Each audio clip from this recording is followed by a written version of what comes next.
అసలు జగన్నాథుడు ఇంత పెద్ద పెద్ద కళ్ళు వేసుకుని చెక్క రూపంలోనే మనం ఎందుకు పూజిస్తామో చిన్న స్టోరీగా చెప్తానండి.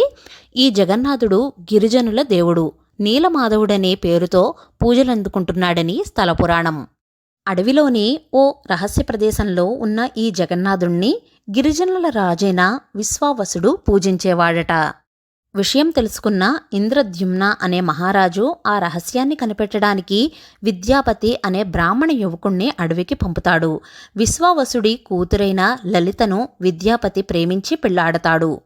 ఈ జగన్నాథుణ్ణి విగ్రహాన్ని చూపించమని పదే పదే ప్రాధేయపడుతున్న అల్లుడి విన్నపాన్ని కాదనలేక ఆ సవరరాజు అతని కళ్లకు గంతలు కట్టి గుడి దగ్గరకు తీసుకువెళతాడు. విద్యాపతి ఆ దారి తెలుసుకునేందుకు తెలివిగా తాను వెళ్లే దారిలో దారి పొడవునా కూడా ఆవాలు జారవిడుస్తాడు. కొన్నాళ్లకు అవి మొలకెత్తి దారి స్పష్టంగా తెలుస్తుంది. దాంతో వెంటనే అతను ఇంద్రద్యుమ్న మహారాజుకు కబురు పెడతాడు. రాజు అడవికి చేరుకునేలోగా అక్కడ ఆ విగ్రహాలు మాయమవుతాయి. దీంతో ఇంద్రద్యుమ్నుడు నిరాశతో నిరాహార దీక్ష మొదలుపెట్టి అశ్వమేధ యాగం చేస్తాడు.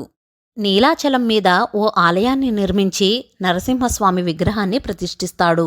ఒకనాడు ఆయన అక్కడే నిద్రిస్తుండగా జగన్నాథుడు కలలో కనిపించి సముద్ర తీరంలో చాంకీ నది ముఖద్వారానికి వేప కొయ్యలు కొట్టుకొస్తాయని వాటితో విగ్రహాలు చేయించమని ఆదేశిస్తాడు. కొయ్యలైతే కొట్టుకు వచ్చాయి కానీ విగ్రహాన్ని నిర్మించడానికి ఎవరూ ముందుకు రాలేదు. ఏం చెయ్యాలా అని రాజు ఆలోచిస్తూ ఉన్న సమయంలో దేవశిల్పి విశ్వకర్మ వికలాంగుడి రూపంలో వస్తాడు.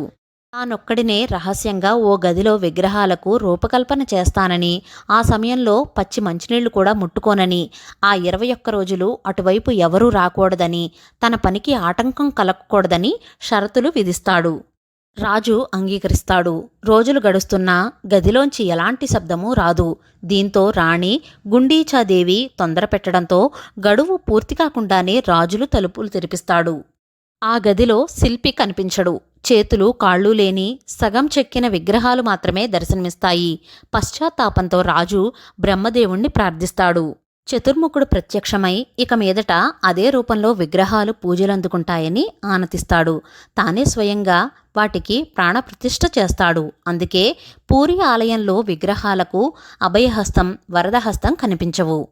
ఈ జగత్ మొత్తాన్ని చూడడానికి అన్నట్లు ఈ జగన్నాథస్వామికి పెద్ద పెద్ద కళ్ళు ఉంటాయి. ఇదన్నమాట కథ.